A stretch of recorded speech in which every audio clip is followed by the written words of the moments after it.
எதற்காக என்னுடைய வாழ்க்கையில தாமதமா இருக்குது? என்னுடைய வாழ்க்கையில என்னுடைய பிசினஸ் இன்னும் முன்னேறமே இல்லாம இப்படியே இருக்கு. ஒரு வியாதியில நான் இருக்கிறேன். எனக்கு எப்பதான் எனக்கு ஹீலிங் நடக்கும்? நான் கஷ்டப்பட்டு வேலைக்கு போறேன். ஆனா எனக்கு பிளெஸ்ஸிங்கே வரமாட்டேங்குது. நான் கஷ்டப்பட்டு சம்பாதிக்கிறதெல்லாம் இஎம்ஐக்கோ, லோனுக்கோ, ஹாஸ்பிட்டலுக்கோ இந்த மாதிரி தான் போயிட்டு இருக்கு. என் வாழ்க்கையில எப்பதான்ப்பா ஒரு நன்மை நடக்க போகுது? என் வாழ்க்கையில எப்பதான் அதிசயங்களோ, அற்புதம் நடக்க போகுது? என்னுடைய வாழ்க்கையை நான் நினைக்கிறதே ஒண்ணு, என் வாழ்க்கையில எனக்கு நடக்கிறதே ஒண்ணு. நான் என்னதான் பிளான் பண்ணியிருந்தா கூட வேற ஏதாச்சும் நடந்துருது என் வாழ்க்கையில. இன்னும் சுருக்கமா சொல்ல போனாக்கா, எனக்கு வர வேண்டிய பிஸ்னஸ், எனக்கு வர வேண்டிய ப்ராஃபிட், எனக்கு வர வேண்டிய ஆசீர்வாதங்கள்லாம் இன்னும் ஏன் தடையா இருக்கு? ஏன் இன்னும் தாமதமா இருக்கு? என் வாழ்க்கை ஏன் இன்னும் இப்படித்தான் இருக்குன்ட்டு நிறைய பேர் யோசிச்சுட்டு இருக்கிறாங்க. அவங்களுக்கெல்லாம் இப்போ எப்படின்னாக்கா, ஆண்டவர் வாக்குத்தத்தம் பண்ணியிருப்பாரு. இப்போ கரண்ட்ல அவங்க இருக்கிற சுச்சுவேஷன் எப்படின்னாக்கா, இப்போ நம்ம இந்த ஸ்விக்கில, ஜொமேட்டோலாம் ஆர்டர் பண்ணுவாங்க நிறைய பேர், இல்லை ஃப்ளிப்கார்ட், அமேசான்ல கூட. அவங்க கிட்ட இருந்து நம்ம எதனா ஒரு ஆர்டர் பண்ணிட்டோம்னாக்கா, அவங்க ஒரு 45 மினிட்ஸோ இல்லை ½ அன் ஹவர் இல்லை 1 ஹவரோ அப்படி காட்டும். அதுக்கு முன்னாடியே நம்ம என்ன பண்ணுவோம்னாக்கா, டெலிவரி பாய்க்கு கால் பண்ணிட்டே இருப்போம். எப்போ எப்போ என் ஆர்டர் எப்போ வரும்? எனக்கு பசிக்குது, எனக்கு அந்த ஆர்டர் ரொம்ப அர்ஜென்ட்டாக எனக்கு வேணும், அதில் எனக்கு முக்கியமான ஒரு பொருள் இருக்குது. இப்போ கூட இந்த காலகட்டத்தில் நம்ம எப்படி பண்ணிட்டோம்னாக்கா, ஆண்டவரை ஒரு டெலிவரி பாய் மாதிரி பண்ணிட்டோம். ஆண்டவரே எனக்கு எப்போ இந்த ஆசீர்வாதம் கொடுப்பீங்க? ஆண்டவரே என்னை எப்போ சுதமாக்குவீங்க? ஆண்டவரே எனக்கு வீடு கொடுப்பேன்னு சொன்னீங்க, எப்போ கொடுக்க போறீங்க? ஆண்டவரே எனக்கு வண்டி கொடுக்க சொன்னீங்க, எப்போ கொடுக்க போறீங்க? எப்போ எப்போ எதுக்கு தாமதம்? என் வாழ்க்கையில எப்பேற்பட்ட சூழ்நிலை இருந்தாலும் கர்த்தர் ஆசீர்வதிக்குவாரு. இந்த ஒரு விஷயத்துல, இந்த ஒரு பர்டிகுலர் விஷயத்துல எதுக்கு இப்படி பண்ணிட்டு இருக்கிறாரு அப்படின்ட்டு நிறைய பேர் யோசிக்கிறீங்க. ஏன் தாமதம் அப்படின்னு நீங்க யோசிச்சீங்கன்னாக்கா, முதல்ல இந்த வசனத்தை நான் வாசிக்கிறேன்.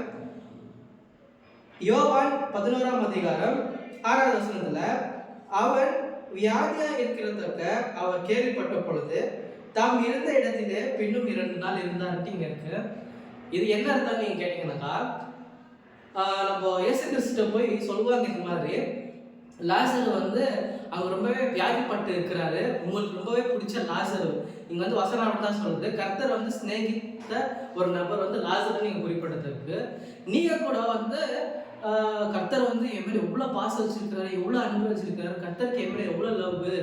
நான் கூட அப்படிதான் இருக்கேன். எல்லாரும் நம்ம கர்த்தருடைய விசுவாசிங்க அப்படிதான் இருக்கும். கர்த்தருக்கு என் மேல எவ்வளவு அன்புப்பா அப்படின்ட்டு. அதே மாதிரி தான் இங்கேயும் இருக்கு. லாசர் வியாதியா இருக்கிறாங்க அப்படின்ட்டு கர்த்தர்கிட்ட போய் சொன்ன உடனே இவர் என்ன பண்ணிட்டு இருக்கிறாருன்னா, அவர் இருந்த அதே இடத்துல இன்னும் 2 நாள் இருந்துட்டு இருக்காருங்க. நீங்க யோசிச்சு பாருங்களேன், உங்களுடைய பிரச்சனையை இந்த மாதிரி நீங்க சொல்றீங்கப்பா, ஆண்டவரே இந்த மாதிரி எனக்கு ஒரு லோன் வேணும் ஆண்டவரே, எனக்கு ஒரு பிஸ்னஸ் வேணும் ஆண்டவரே, என் வியாதி இப்பவே எனக்கு நீங்க சுகமாக்கிடணும் ஆண்டவரே அப்படின்ட்டு நீங்க சொல்லி, ஆண்டவர் சுகமாக்குற அப்படின்னு சொல்லிட்டு 2 நாள் டிலே பண்ணா உங்களுக்கு எப்படி இருக்கும்?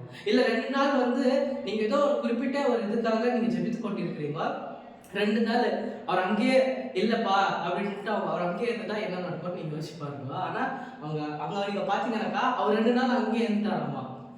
கேட்கறதுக்கு எனக்கே இப்ப படிச்ச உடனே எனக்கே ஃபுல்லா இதா இருக்கு. அதுக்கு அடுத்தபடியா வருகிற வசனத்துல 20வது வசனத்துல, மார்த்தாள் இயேசுவின் இடத்தில் ஆண்டவரே நீர் இங்க இருந்தீரானால் என் சகோதரன் மரித்திருக்க மாட்டான் அப்படின்னு வசனம் இருக்குங்க. ஆல்ரெடி ஆண்டவருக்கு தெரியும் லாசர் இந்த மாதிரி வியாதிப்பட்டு இருக்கிறாரு அப்படின்ட்டு. ஓகே, அவங்க இயேசு கிறிஸ்து வரும்போது இவங்க போய் சொல்றாங்க, நீங்க அப்படின்னு சொல்றாருங்க. உயிர் தெழுவான்னு சொன்ன உடனே இங்க ஒரு இதுதான் ஹைலைட்டோடைய இது ஜோக் மாதிரி நீங்க நினைச்சா நல்லா இருக்கும்னு நினைக்கிறேன். என்னன்னுனாக்கா, அதற்கு மார்த்தாள் உயிர் தெழுதல் நடக்கும் கடைசி நாளிலே அவனும் உயிர் தெழுவான் என்று அறிந்திருக்கிறேன் அப்படி சொல்லிட்டாங்க. எப்படி இருக்கு பாருங்களேன், எனக்கு சிரிப்பு தான் வருது படிச்சாங்க. அவர் என்ன சொல்றாருனாக்கா, உன்னுடைய தம்பி இப்போ உயிர் தெழுவாமா அப்படின்னு சொன்னதுக்கு, ஆமா என் தம்பி எப்போ கடைசி காலத்துல உயிர் தெழுவான் இல்லையாண்டவரு அப்படின்ட்டு இயேசு கிறிஸ்துக்கிட்ட இவங்க அப்படி சொல்றாங்க. எனக்கு இது படிச்ச உடனே எனக்கு ஒரு மாதிரி சிறப்பா இருந்துச்சு. என்ன கர்த்தர் போய் என்ன இவங்க கர்த்தர் இவ்வளவு சீரியஸா உயிர் தெழுவோம்னு சொன்னோம்னு இவங்க என்னப்பா இவங்க இப்படி சொல்றாங்க. ஆமா கரெக்டா, கடைசி நாள்ல உயிர் தெழுவான் அப்படின்னு அவங்க சொல்றாங்க.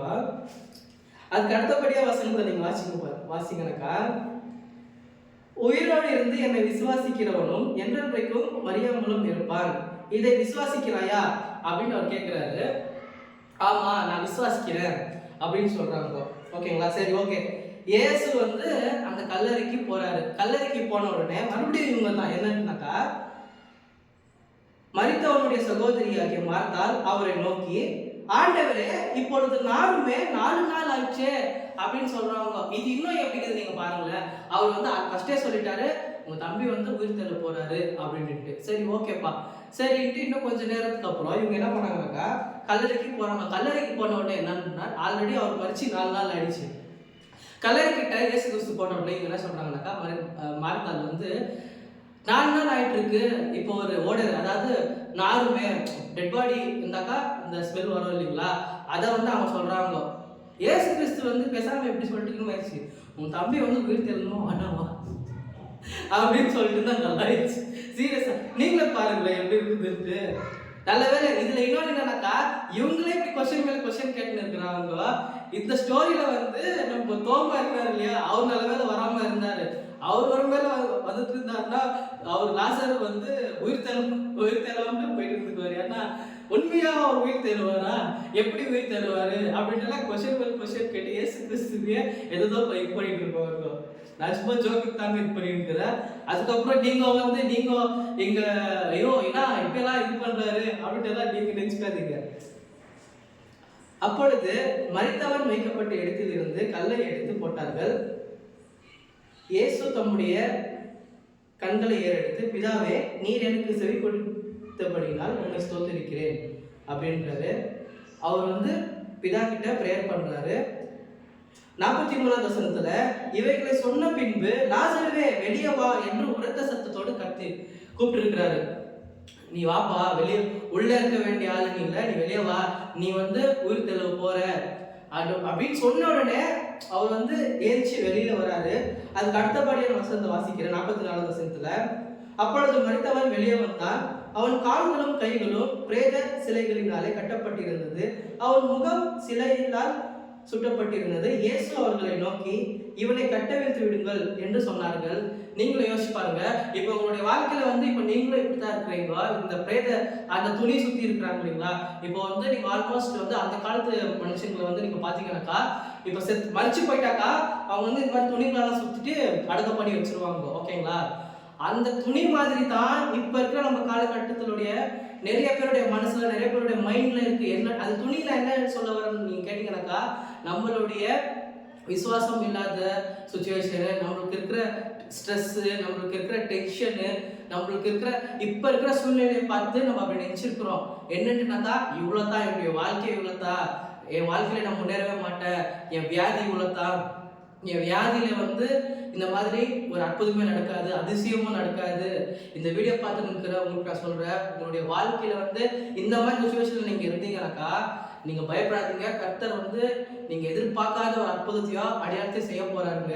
எதுக்குனாக்கா, அவங்களும் அப்படித்தான் நினைச்சிட்டு இருப்பாங்க. என்னன்னுனாக்கா, என்னுடைய வாழ்க்கையில வந்து இனிமே என் சகோதரனை நான் பார்க்க கூட மாட்டேன் அப்படின்னு நினைச்சிட்டு இருப்பாங்க. ஆனா அவர் உயிரோட இருந்தோடனே அவங்க எப்படி பார்த்தாங்கன்னு நீங்க அந்த இடத்துல நீங்க இந்த மாதிரி நீங்க இமேஜின் பண்ணிக்கங்க. எப்படி பார்த்துருப்பாங்க ஜனங்களா, ஐயோ என்னப்பா இப்பதானப்பா அவர் மறிச்சு போனாரு, அதுக்குள்ள வீடு வந்துட்டாரு, அப்புறம் அந்த துணியெல்லாம் அங்கேயே அந்த இதெல்லாம் அங்கேயே இது பண்ணிட்டு வந்துரு அப்படின்னு சொல்றாரு.